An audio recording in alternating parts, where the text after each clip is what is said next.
Beneath the Amber Moon by Sarnia de la Mare, Marina Vale had precisely 3 rules for her new seaside life. No high heels before noon, no men named anything, and absolutely no falling in love with anyone who owns a boat. By Tuesday, she'd broken 2 of them. By Wednesday, the 3rd was looking dangerously shaky. Marina had returned to her family's crumbling clifftop manor in Dorset, with grand intentions of solitude and homegrown tomatoes. After a spectacularly public London divorce involving a hedge fund, a Hungarian model, and a poorly aimed breadstick, she was determined to become the kind of woman who wore linen without creasing and talked to plants. Instead, she found herself staring far too long at the new dockhand's biceps.Aeron Maddox. With a name like that, he was contractually obliged to be hot. And he was. The kind of hot that made you reconsider feminism, underwear, and your grocery list all at once. She spotted him on her morning walk to the bay, shirt clinging, jeans low, working a coil of rope like he was in a very niche exercise video titled Knots and Thighs. New? She asked, casually clutching her water bottle like it might burst into flames. He glanced up. Dark hair, sharp jaw, smile like he knew what she dreamt about. Temporary, he replied, eyes dragging slowly from her sandals to her sun hat. You? Divorced, she said brightly, and drying out.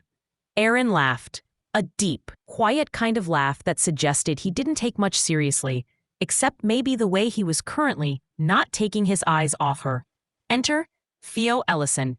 Theo was her past, dressed in corduroy and good decisions.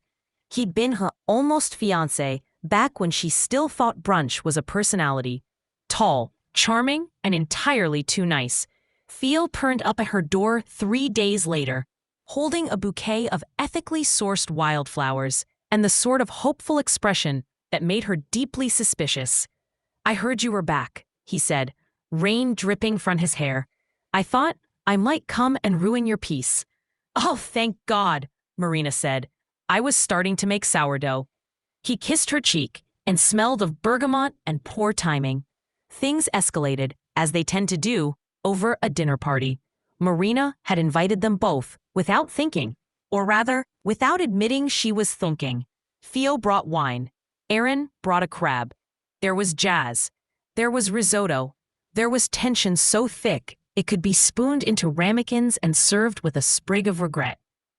When Theo leaned in to whisper something undoubtedly poetic, Aeron raised a brow and cracked a claw. "Everything all right, Marina?" he asked, voice low and infuriatingly amused. She cleared her throat and tried not to explode. "Peachy, just 2 old flames and 1 highly flammable woman."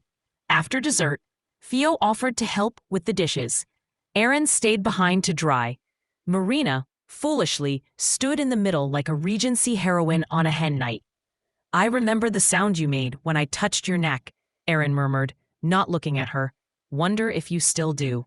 She dropped a spoon. From the kitchen, Theo called, "Still like chamomile, Rena?" I made a pot. And that's when she knew she was absolutely, completely, and spectacularly doomed. Later that week, Marina stood on the cliff path, barefoot and wine-glossed, watching the moon spill amber across the water. 2 men, 1 heart, 0 bloody clue. But for now, she was exactly where she wanted to be, between chapters, between kisses, between one delicious mistake and another. She grinned, tilted her face to the wind, and whispered to no one in particular, "Tomorrow I'm buying a boat." The end. For more tea break shorts, pop over to www.taletellerclub.com.